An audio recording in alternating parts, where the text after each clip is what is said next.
Ah, that was a pretty nutty deck. That's too dirty, dude. Hey, what's up guys, my name's Xtac and today is September 17th, 2021. Just yesterday, the new set Innistrad Midnight Hunt was released into the Magic the Gathering universe. I always love playing new content the day it comes out, and the thing about Magic is that every 3 months they release a new set. Now, I know this is my first Magic the Gathering video on my channel, but I've been playing it in the background pretty vigorously, so I thought I'd try my hand at making some trading card content. Anyways, my favorite part about Magic is the draft mode where you and 7 other players sit down to pick cards one by one from 3 booster packs that get passed around, and then compete for who can win the most with the deck that you build. So this video is going to be some highlights from my first draft with the new Midnight Hunt set. Also, before we begin, I want to throw a big shout out to my man Xanther for showing me the ropes to this game and teaching me a lot about how to deck build, draft, and do combat. Now let's jump into the draft.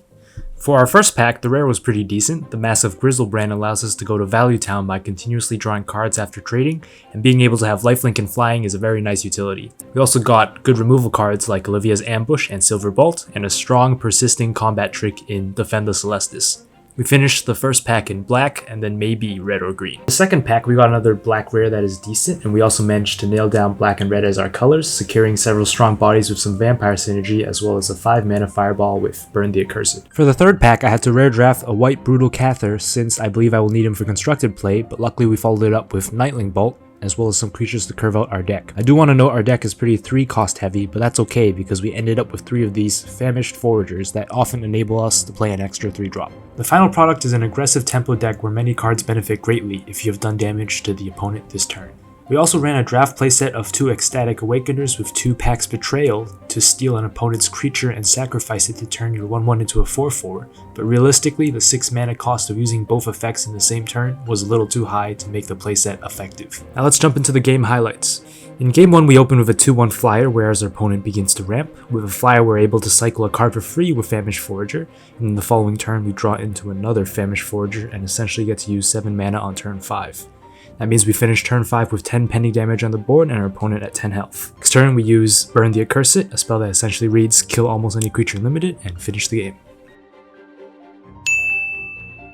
In game 2 we pull off the steal and sack combo with Awakener, and while cool, it was too little too late against reanimated flyers. Awakener's ability cost being 3 is just too high compared to Sepulchre Ghoul's free sack from last set. In game 4 we trade cards pretty evenly with our opponent until turn 5 when we drop a 5/4, but then they drop a 6/6 on their turn. Luckily we get to play our rare equipment and fly over his 6/6 with a lifelink creature. The enemy attempts to life race us, but with a large lifelink creature they can't gain any ground. Thanks to vampire synergy we gain continuous +1/+1 counters as well, and our opponent is forced to tap out. Game 6 was a real treat to play. We open up with our other rare, Jadar, ghoulcaller of Nephalia. He creates a decay token every turn if you don't have one. Turn 3 we swing in with our 2/2 against his 2/3, and of course you would block in this situation, but we have a ping in hand that perfectly draws us an additional card. On turn 4 our opponent doesn't want to trade their 2/2 flyer for a decaying token, so we get in an innocuous 2 damage that allows our Blood Thief to get a free +1/+1 counter. As turn 5 rolls around, Xanther was lamenting how difficult it is to utilize Covert Cutthroat's Destroy Damage Creature effect when we get just the opportunity. Here's me laughing my ass off. Dude, the kid zombies are insane. Oh, the zombie has done something every turn. Luck favors me once more later on in the game when it happens to be night, enabling my Olivia's Ambush to do -13/-13 instead of -2/-2. Of course, we win this match.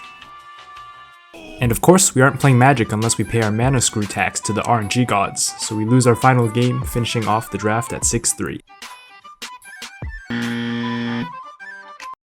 Yes, that was a lot of fun. I hope you enjoyed this video, and if you don't play Magic, do check it out. My name's Xtac, and I'll see you in the next video.